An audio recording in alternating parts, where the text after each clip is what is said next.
Mes amis, bonjour. Ravi de vous retrouver pour l'étude du Tanya, selon les enseignements du Rav Yoram Michael Abergel, Zecher Tzadi Vekot Liocha, le Betsur Yaroum.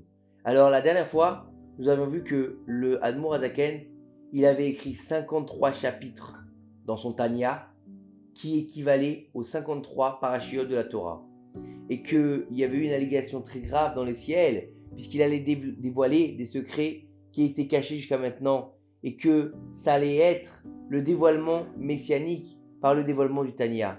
L'Admour Azaken, il a entendu qu'en terre d'Israël, il y avait une grande pauvreté, qu'il n'y avait littéralement rien à manger, et que les Turcs gouvernaient la terre d'une main de fer, et qu'ils étaient très très durs avec les enfants d'Israël, avec le peuple juif. Il a dit, le Admour Azaken, c'est fils d'Ishmaël. Ils ont causé la destruction des Juifs vivant principalement à Hebron, Tibériade et Jérusalem. Et à cause d'eux, les Juifs sont très pauvres. Ils n'ont personne sur qui compter, nulle part où aller, où se procurer du pain. Qu'est-ce qu'il a fait l'Admour Azaken? Il a dit, on ne peut pas laisser nos frères juifs comme ça. Il a pris sur lui de les soutenir. Chaque mois, il envoyait un messager avec une grande valise pleine d'argent qu'il distribuait au peuple. Chacun selon son titre et sa nature, et c'est ainsi qu'il réussissait à vivre en Eretz Israël. Un des télateurs, justement pas un non-juif mais un juif, il voyait là une guerre de mitzvah dans la lutte contre l'Admour Azaken qui avait créé une nouvelle méthode d'étude entraînant le cerveau à régner sur le cœur.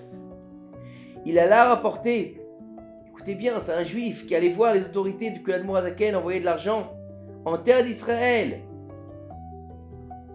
Et ils l'ont arrêté pour cela, puisque la Russie et la Turquie étaient en bisbise à ce moment-là, ils étaient en conflit, et donc ils l'ont arrêté, crime de lèse-majesté. Lorsque l'Admour Azaken était en prison, deux officiers très effrontés l'interrogèrent. Ils lui parlèrent durement sur le fait d'envoyer des fonds aux Turcs, ennemis jurés du gouvernement russe. L'Admour Azaken écouta leur accusation en russe et leur répondit en yiddish. Ah, qu'est-ce que c'est que ça? Pourquoi il leur répond en yiddish? Les visages des officiers devinrent pâles et ils leur dirent, nous sommes soviétiques. Et le Admour Azaken leur a dit, aux juifs, je ne réponds qu'en yiddish. Que vous soyez déguisés en officier russe, c'est un autre sujet, mais vous êtes juifs. Votre père et votre grand-père étaient aussi juifs. Ils lui dirent, parle-moi fort, au moins pour que personne à l'extérieur n'entende, seul toi et Hachem connaissent la vérité. Ils eurent très peur, leurs genoux commencèrent à claquer et lui demandèrent, comment savez-vous que nous sommes juifs? Pendant de nombreuses générations, nous ne savions même pas ce qu'il signifiait être juif. Et le Admour Azaken leur a dit, un juif ne change pas, un diamant reste un diamant. Partout où il se trouve, s'il est recouvert de poussière ou de saleté, il suffit de le polir un peu, il reviendra instantanément à son apparence réelle. À partir de cet instant, ils le traitèrent avec beaucoup de respect et commencèrent à se rapprocher de lui pour écouter les paroles de Torah. Un jour, l'un des officiers supérieurs interrogé, il est écrit dans votre Torah qu'Hachem a demandé à Adam Rishon, Hayeka, où es-tu? Est-ce possible de se cacher d'Hachem? Le Rav lui répondit, tu as vraiment raison, c'est une grande question et je vais y répondre. Le Rav regardait le front de son interlocuteur et lui dit, par exemple, toi aujourd'hui, tu as exactement 54 ans. Si demain, tu devais mourir, qu'est-ce qui t'arriverait? En atteignant les cieux, Hachem te demandera, Ayeka, où es-tu? Je t'ai donné 54 ans en cadeau, qu'en as-tu fait? Que lui diras-tu? Que tu as persécuté les Juifs? C'est dans ton intérêt de te repentir. En entendant son âge exact, il commença à trembler. En un instant, il passa d'un officier géant, puissant, surintendant, à un homme simple et se repentit. Quelque temps après son incarcération, le Baal Shem Tov et le Maguid de Mézérich se sont dévoilés au Baal Atania, comme il le rapporte lui-même.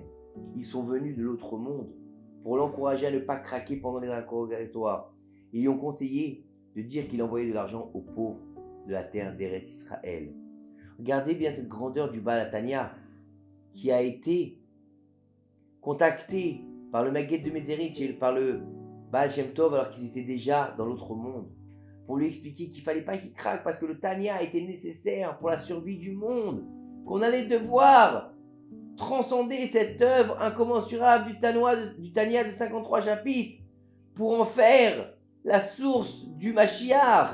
Comment est-ce qu'il pouvait craquer? Il avait fallu que de l'au-delà on vienne le prévenir qu'il ne fallait pas qu'il craque.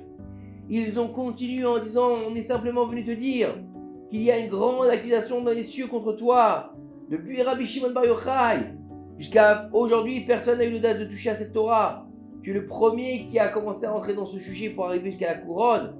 Tu as ensuite pris cette couronne et au lieu de la donner au rabbin, tu l'as donnée au peuple. Crois-tu vraiment que la Klippa va prendre ça à la légère? Tu es en train de faire une révolution. Tous ceux qui font des révolutions à la base, on a peur d'eux. On essaie de leur mettre des bâtons dans les roues. On parle bien sûr d'une révolution, les Shem Shamaï, on ne parle pas d'une révolution pour son propre personne, Chas Veshalom. Et les forces de la Klippa savent bien que le jour où la Chassidoute sera révélée, la méchanceté sera éradiquée, en préparation au dévoilement du Mashiach. Alors sois fort, nous sommes avec toi. N'aie peur d'aucun d'eux, mais ils ne valent pas plus, car ils ne valent pas plus qu'une épluchure d'ail.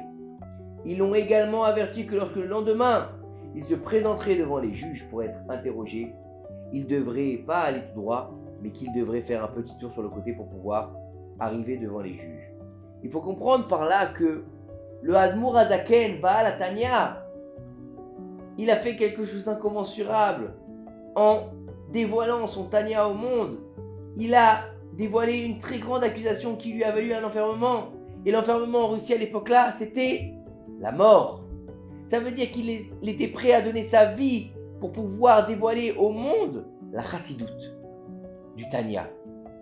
Lui, ce qu'il importait, c'était le Hémet, c'était la vérité, c'était l'injonction divine, c'était de montrer que 53 parachiotes, 53 chapitres du Tanya, de pouvoir enfin dévoiler la lumière du Mashiach dans le monde. Il n'a pas eu peur pour ça de perdre la vie parce que tout ce qu'il habitait, c'était le Hémet, c'était la droiture et c'était de suivre le chemin de ses ancêtres qui sont Abraham, Yitzhak et Yaakov et plus près de lui le Baal Shem Tov, le Maquis de Médérich.